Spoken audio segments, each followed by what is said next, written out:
Hello friends, welcome to AFS.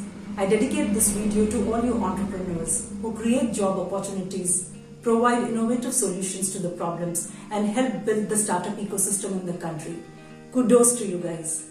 Today we'll talk about how you can insulate your personal wealth and assets from the business liabilities.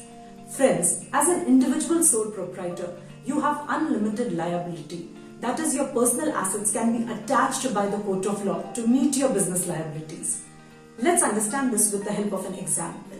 Mr. ABC is a sole proprietor who designs and manufactures and sells gems and jewelry. He has taken two kinds of loan from the bank. One is the working capital loan that is used to meet his day-to-day operating expenses like purchase of raw material, semi-precious material, alloys, so on and so forth, payment to artisans, electricity expenses, transportation expenses and other operating expenses. And the second loan that he has taken is for the purpose of purchase of his commercial shop. Now over the period of time, his business went through a crisis. Let's say there is a slowdown in the demand for his products. He is unable to repay his debts. In such circumstances, if the business assets are insufficient to repay the liabilities of the company, the banker can attach his personal assets. This is called the concept of unlimited liability. Friends, do you know, as opposed to this, when a company fails to repay its debt due to genuine business problems, the promoters and directors' personal assets cannot be attached by the bank. Do you have a question why? This is because it's an artificial person created by law and the promoters and directors enjoy the benefit of limited liability. This means that the liability of company will have to be met only from the assets of the company and the promoters and directors cannot be called upon to meet them.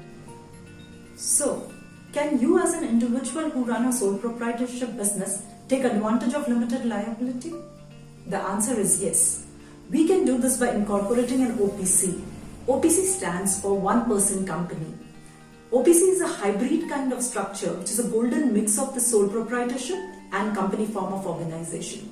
In OPC, you would be the sole member of the company and will have to nominate one person who, in case of your death or incapacity to contract, can become the member of your company.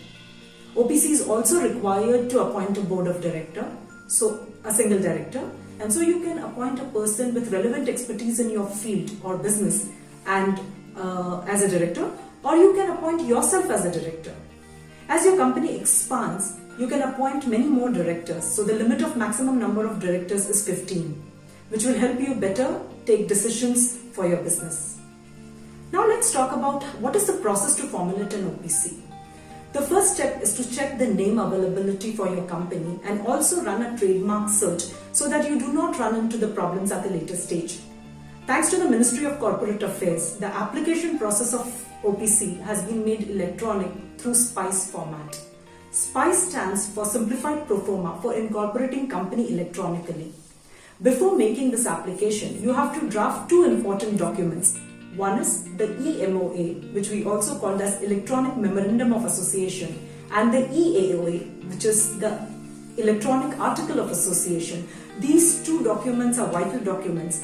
The first one, MOA, is the charter of the company, which explains what are the objectives of the company for which the company is formulated, and AOA is the routine matters or internal matters of the companies and functioning, how the factors are laid out there. So there are other formalities as well, like application for DIN number, that is Director's Identification Number, and so on and so forth. I would suggest you to take professional help of a qualified chartered accountant or a company secretary in this matter. Now let's talk about what are the current amendments that are made in the Union Budget. The Union Budget 2021-22 has proposed to incentivize setting up of the OPC by removing multiple restrictions with respect to paid up capital and turnover that were applicable earlier. Finance Minister has also proposed allowing free conversion of the OPC to the private company at any time based on the business requirements. So guys, I hope you now are clear about the provisions of setting up of one-person company. If you have any queries, write to me in the comment section of this video. Till then, stay safe and take very good care of yourself. Thank you.